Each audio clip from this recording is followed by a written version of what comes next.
This is Chef Kenny. Chef Kenny is a pastry chef, born with a sweet tooth.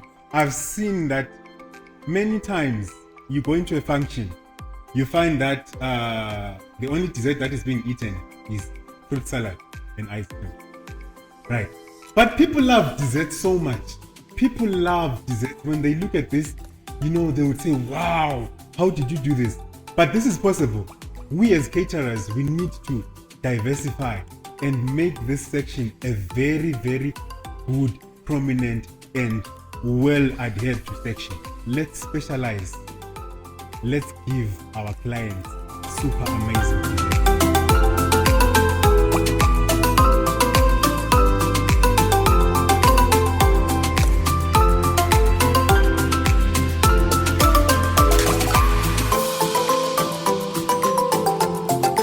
I can come here and try and define what is a dessert. You all know what is a dessert. This is a meal that concludes. That's a meal that concludes. I'm eating the course. So I can come and tell you, okay, a dessert is made like this. A dessert is something that is sugar, eggs and what. That won't benefit you. As a dessert chef, I'm here to say, let's offer our clients something that is out of the moon. Because with desserts, you can make anything. Right? I know, I'm not saying right? There are a lot of people who can make nicer stuff, right? Who can actually make nice pies, you can actually make nice scones, nice muffins, right? But then, you as a caterer, what I'm saying is, you can bring to the client something that is amazing. If I try and tell you, okay, this is how you bake a sponge, it won't benefit you, right? So I want it to be more interactive. Let us talk about the challenges that we face in baking, right? Because I know sometimes you might be a good caterer with a good name, but then you find out that your products are not coming out as good as they should be. So maybe let us be interactive and talk about the challenges that we face during baking.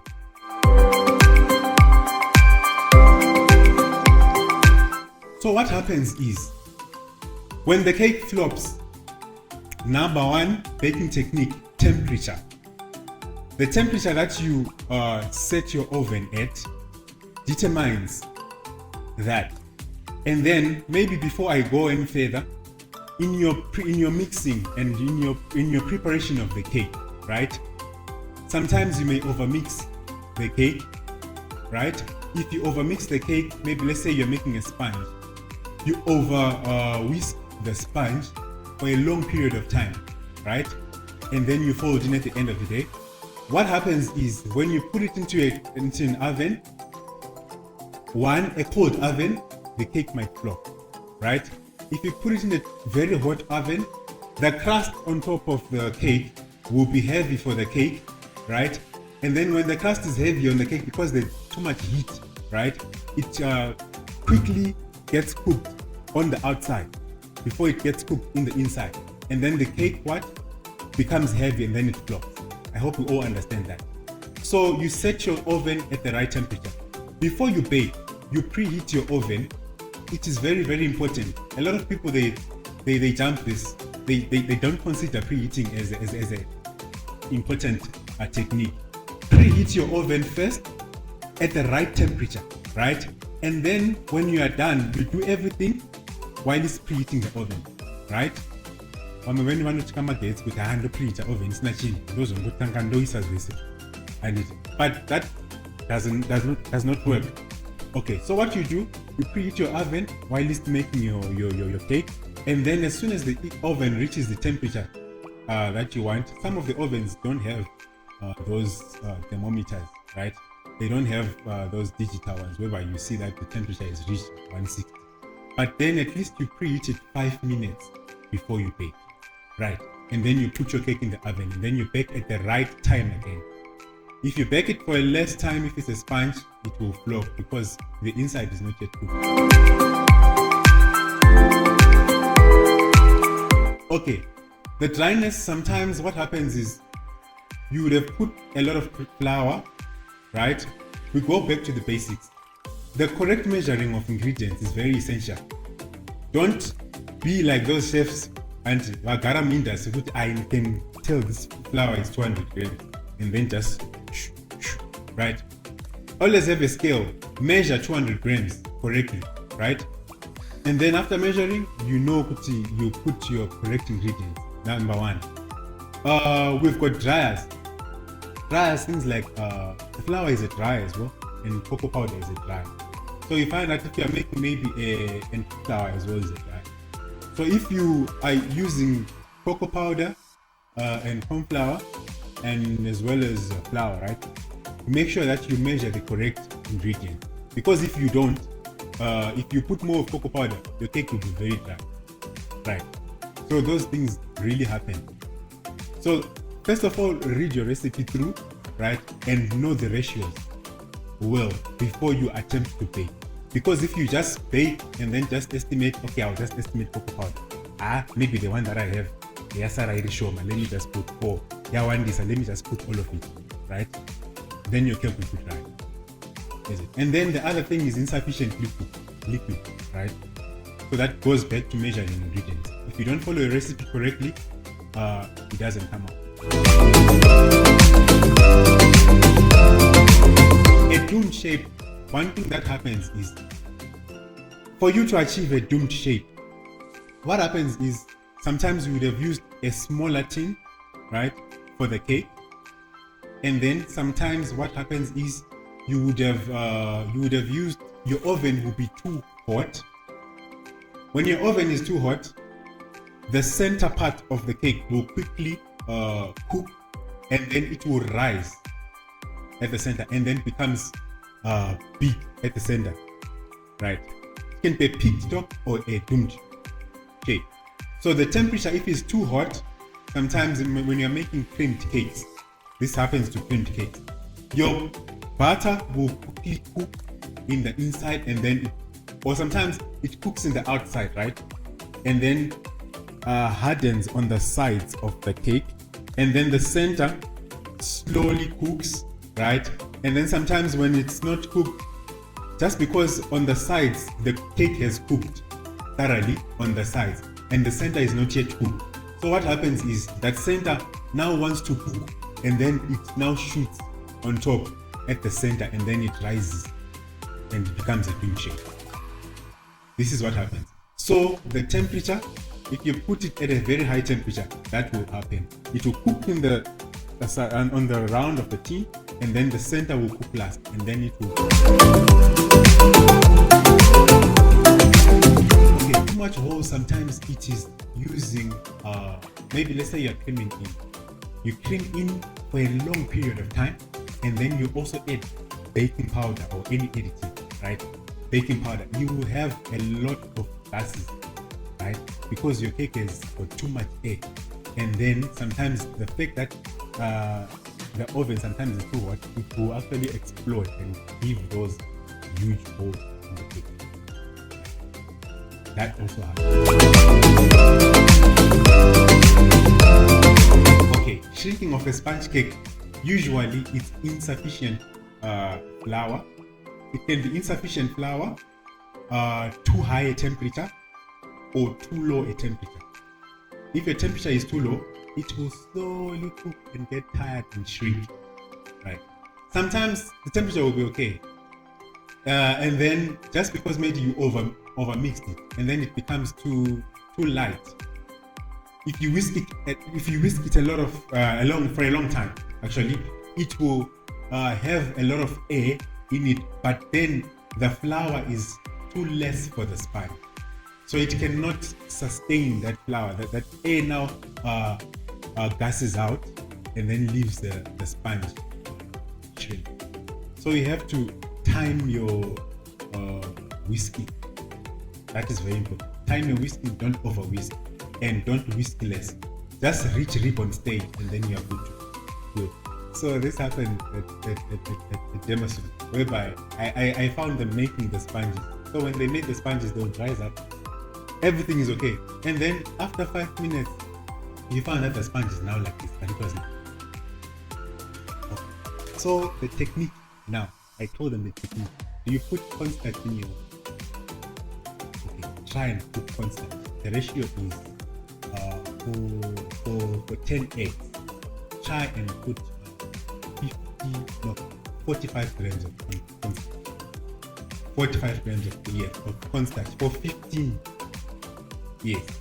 For 10 eggs, man. 10 eggs, auntie. You put 45 grams of cornstarch. In health and safety, I want to dwell on calories. You need to know what you're serving your clients. When you're serving a meal or preparing a meal, you need to know what calories you're giving to your client. But this is very important as a caterer. You need to be knowledgeable enough to know whereby when someone says, okay, how much calories are in your meal, right? Some clients in Dubai, they would actually come, chef, how much calories are in your breakfast? And then you look at them like, huh? Okay, so we need to know when we are making food that how much calories are we giving to especially to our kids. Sometimes it's really important, right? Okay, so I'll just give a definition of calories. Calories, these are the amount of energy released when your body breaks down food. When you eat more calories than needed by the body, extra calories will be stored as fat. It's cinema desserts, and there are a lot of calories there because there's a lot of sugar, there's a lot of fat, right? So as a person, you hear someone say, I just need fruit salad, because there are fewer calories in the fruit salad than they are in the mousse season. So as a guest, when you're planning your menus, you just need to know. You just don't put everything. You need to make sure that you're giving your guests healthy food, right? So that you're protecting your brand. You're protecting your brand, because if you give them good food, healthy food, they will come back to you next time. Okay, so when you're making your cakes, you hear these days a lot of people, they are very health conscious. They don't want to eat a lot of sugar. They prefer sugar, maybe cakes with less sugar. They prefer everything that they're having with less sugar. So you have to be very cautious with that. Okay, if you're making your desserts, you just have to make sure. Of course, there's sometimes the recipes, they will tell you put 2 kg sugar. Yes, if you put less, it won't come out. But as a chef, this is now your role to say, okay, the recipe says I need to put 2 kg sugar, but if I lessen the sugar a bit, right, I'm actually reducing the calories in my product. Is it? So by then, if your recipe says 2 kg sugar, if you put 1.8, you try out the recipe. Maybe if you put 1.6, you try out the recipe and see how it comes like. And then this is also an advantage to you as well. Food additives are substances that are added to food to maintain or improve its safety, freshness, taste, texture, or appearance. These need to be checked for potential harmful effects on human health before they can be used. What does this have in relation with desserts? In desserts, we use things like baking powder, baking soda. Those are additives. Anything that is acidic, it is an additive. I was in China, they banned the use of additives. So we find that when making cakes, right? In China, we don't use baking soda. We used to use, but then there is a chart that you need to sign, whereby you put 10 grams of baking powder or you put 10 grams of baking soda. You need to sign on that chart, so that if ever anything happens, you are accountable, that you put an additive and then you save to the guest. So this is what happens. Additives, they are okay, they are good, right? They are okay for maybe, let's say, for presentation. Just for instance, here, I put a lot of gelatin, right, there on the mousse, so that it can set for a long period of time because of the weather and because it's gonna stay for the whole day, right? I used baking powder on some of the items. Just, it's a norm that you have to use baking powder. The recipe says use baking powder, but then it is not healthy for the body to take a lot of baking soda, right? Baking powder, a lot of all those acids, even in drinks. Some of these fizzy drinks, some of these concentrated juices, they have got a lot of additives in them, which is not healthy. So as a caterer, you need to be very careful. You find out that maybe you're in a function, you give your let's say your clients, you serve them maybe a mazoe orange juice, maybe a what we call that drink, blackberry, right? You serve them blackberry as a starter. Then in their lunch they have a lot of spices. If your food is marinated, it has got a lot of spices in it, you know, those kind of spices that we buy, whereby they are too, you know, some of them, they're not healthy because they've got a lot of additives that you don't even know, a lot of chemicals that are being used in the food, right, just to enhance and enrich the food. Okay, so you find that they take mazoe, they take the main meal, and then they come to desserts. They are having a sponge cake, which a cream sponge cake with maybe, let's say, baking soda or baking powder, right? And then they go at home, they have a running stomach.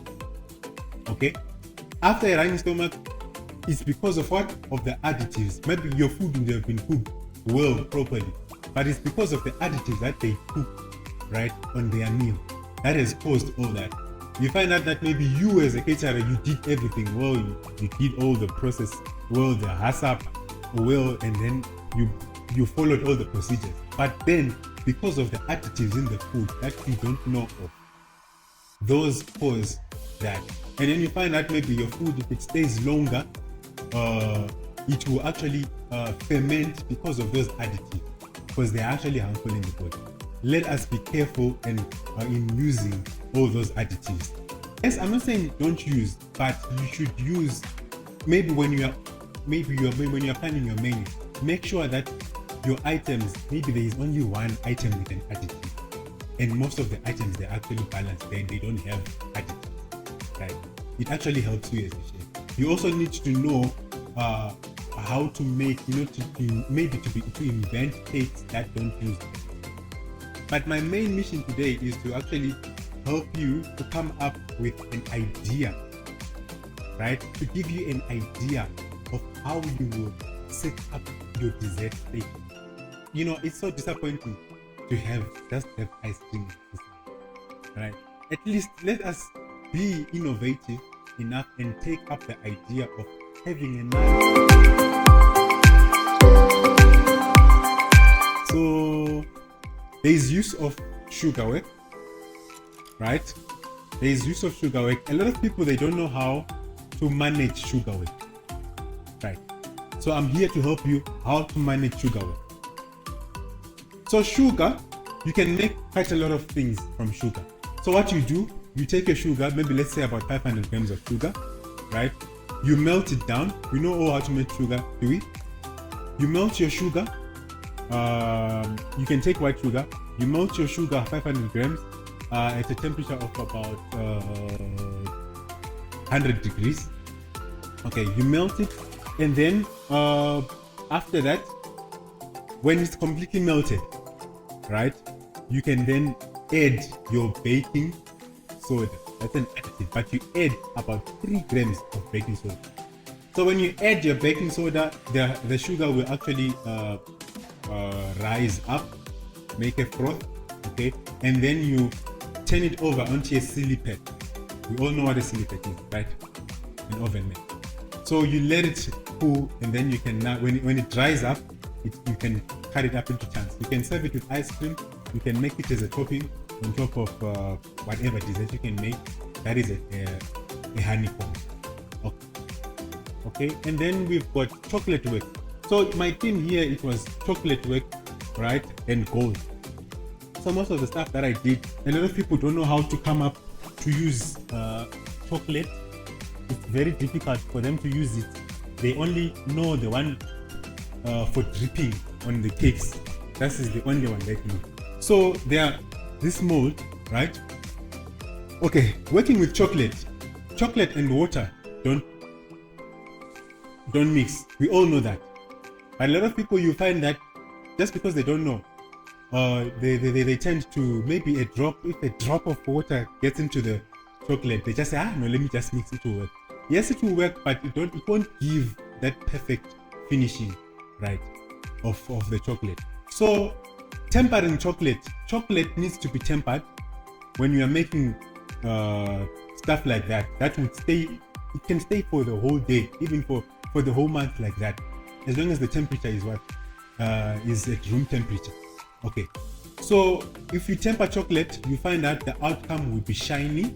Those that love to make the border for their cake, I know bakers, you love to make that border with chocolate. So for it to come out shiny, do you know the technique? For the chocolate to come out shiny, you temper the chocolate first. Tempering the chocolate is melting it at 35 degrees, right?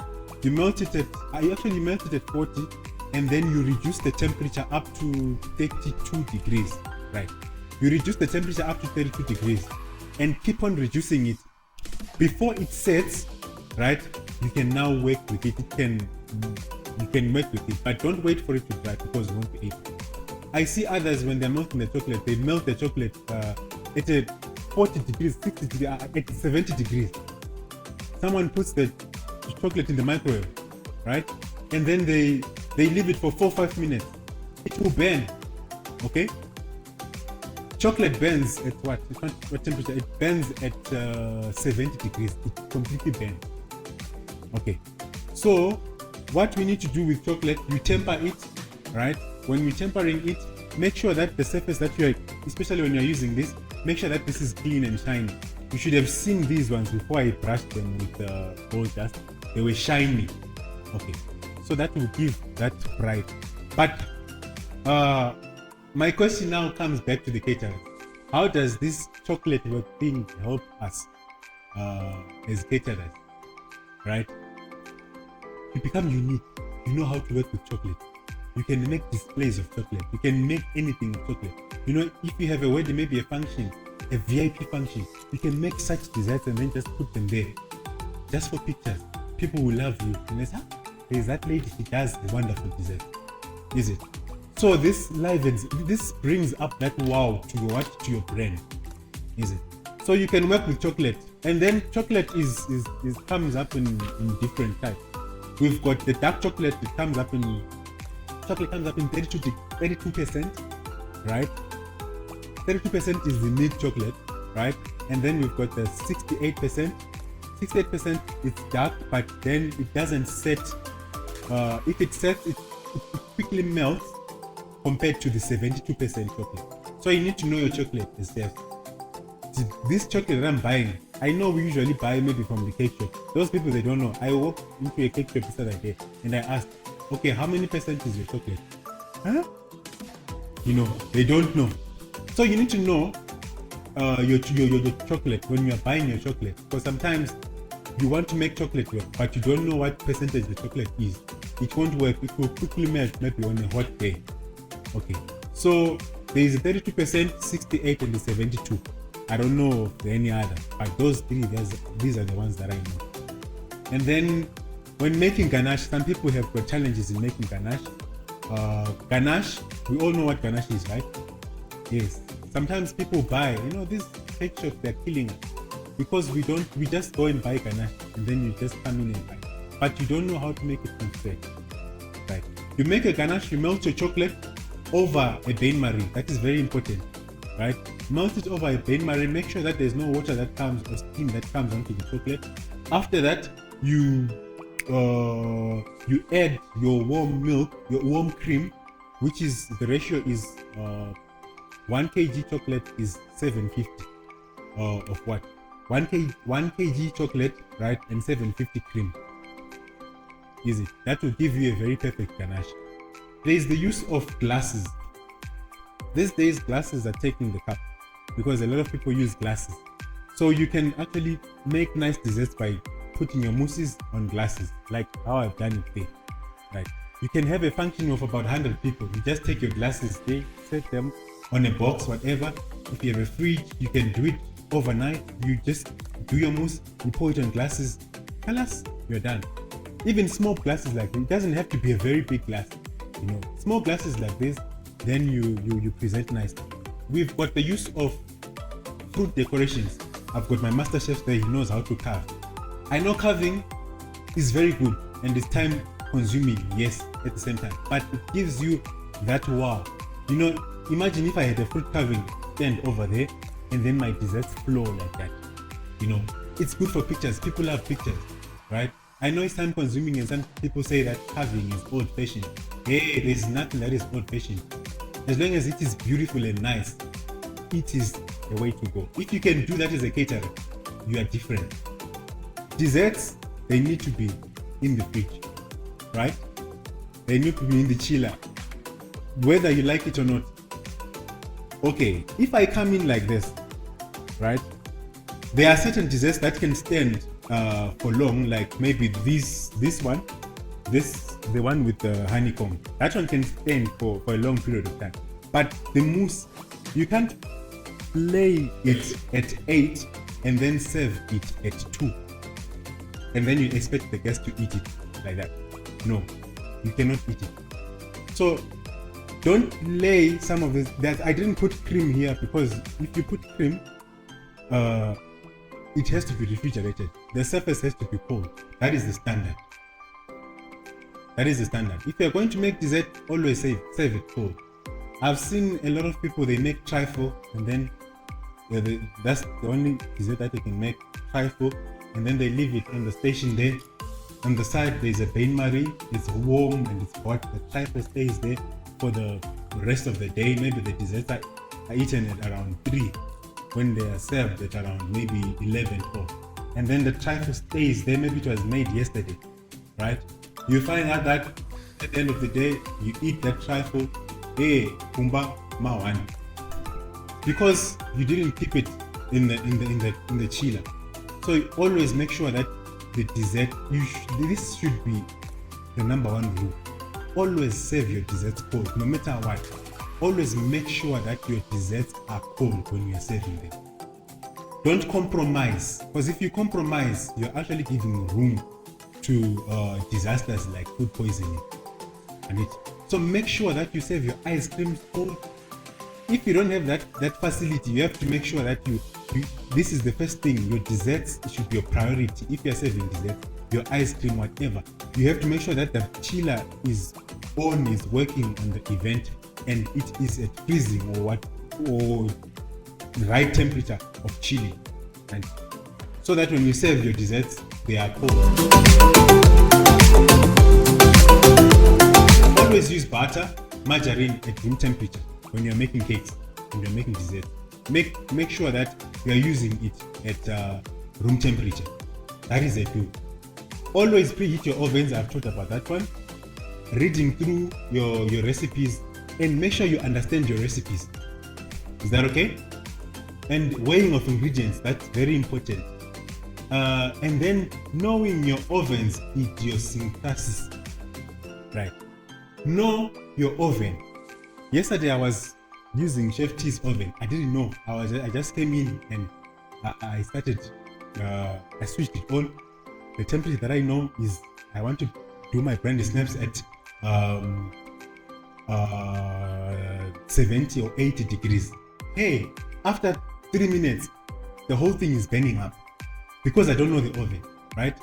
So you need to know your oven, how it operates before you attempt. Of course, you can attempt baking, but you just need to know first how it operates, because a lot of people, they have faults in terms of oven. They don't know how to operate the oven. Yeah, right. The last one is recommendations on equipment purchasing. Equipment purchasing. I know a lot of people, they find it difficult on what equipment to buy when you are baking. And most of us, we use home ovens, right? And some of them, yes, they are good, but as you progress, as you develop, you need to know the best oven to use. Because sometimes you find out that many faults, they are given by ovens. You might have done the process well of mixing what your cake or cooking everything, but then the oven doesn't give you the good result. Okay, so you need to know what to buy and invest in equipment. This is very important as a chef. Invest in equipment. Purchase what is necessary. What is not necessary, don't